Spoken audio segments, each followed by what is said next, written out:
If your string trimmer head won't spin, here are the top 4 most probable causes. The clutch engages one or more drive shafts which attach to the trimmer head.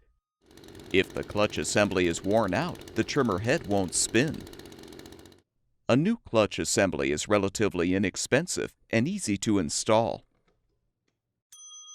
The drive shaft, which connects the clutch to the trimmer head, could be damaged as well. A damaged drive shaft will need to be replaced with a new one.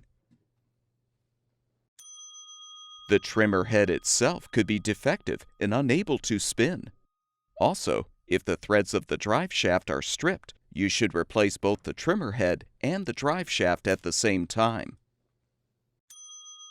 A broken throttle cable will prevent the engine from accelerating when the trigger is pulled, resulting in the trimmer head not spinning. Replace the broken cable with a new one to fix the problem.